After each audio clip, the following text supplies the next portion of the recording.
Hi, welcome to Sabbath School Daily, where we have been studying from this lesson right here, God's Mission, My Mission.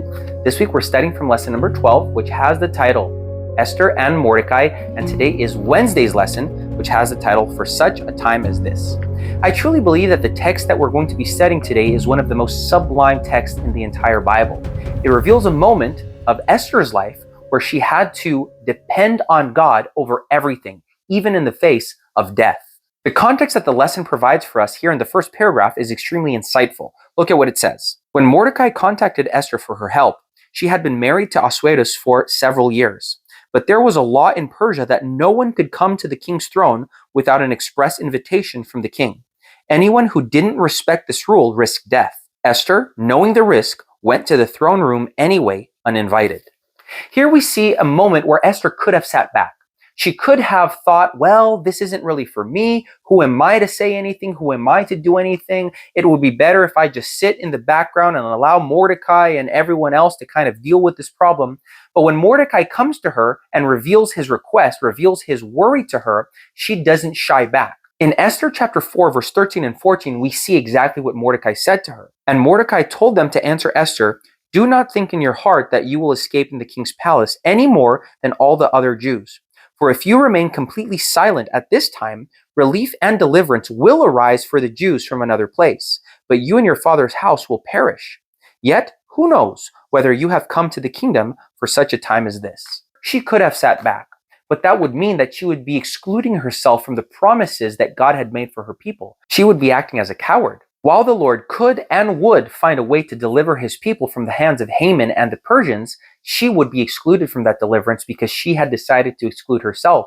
And at the very end, as we read, Mordecai had added here, "Yet who knows whether you have come to the kingdom for such a time as this?" Friends, this is where we see that God's divine providence is truly what guides his people. He places the right people in the right place at the right time. That is the God that we serve, the God who has the keys that open all doors. He is truly and fully in control. Now, that doesn't mean that Esther wasn't scared. We see here that her request to Mordecai was for him to pray and fast for her, for what she was going to do. She was scared. This was a scary situation. She was a young girl. Friends, serving God doesn't mean that we're not going to be scared in some situations. We always need to pray. We need to pray for courage, for boldness, for God to remove the fear and to place the certainty that he is in control. But we are human and we feel scared. I see here in Esther that kind of fear. Yet she was bold in that she decided to go, even if that could cost her her life. Look at what she tells Mordecai to do for her here in Esther chapter 4, verse 16. "Go, gather together all the Jews who are in Susa and fast for me. Do not eat or drink for 3 days, night or day. I and my attendants will fast as you do. When this is done, I will go to the king, even though it is against the law. And if I perish, I perish." Whatever she should do now, she would have to rely in God. In chapter 5, verse 1 and 2, we see precisely what she did. On the third day, Esther put on her royal robes and stood in the inner court of the palace, in front of the king's hall. The king was sitting on his royal throne in the hall facing the entrance. When he saw Queen Esther standing in the court, he was pleased with her and held out to her the gold scepter that was in his hand. So Esther approached and touched the tip of the scepter.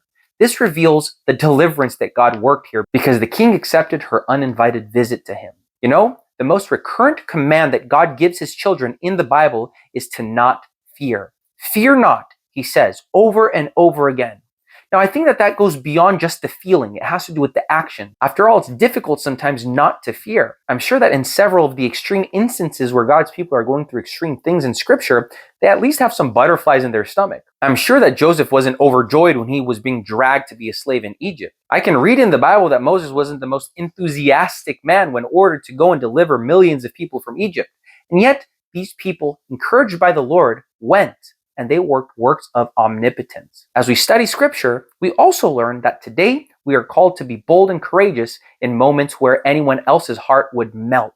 And the reason for that is because we have the Lord beside us, the God that opens the way ahead of us, who goes out as a protecting angel in front of us, opening the right doors and closing the wrong doors. May he do the same for you as he did here for Esther and for Mordecai. Please study your lesson. The story still is not done. Also, comment down below with any questions or any comments. I'd love to interact with you. And please remember to like, to share, and to subscribe to our videos. We release one every day. And I hope to see you again here tomorrow for another Sabbath School Daily.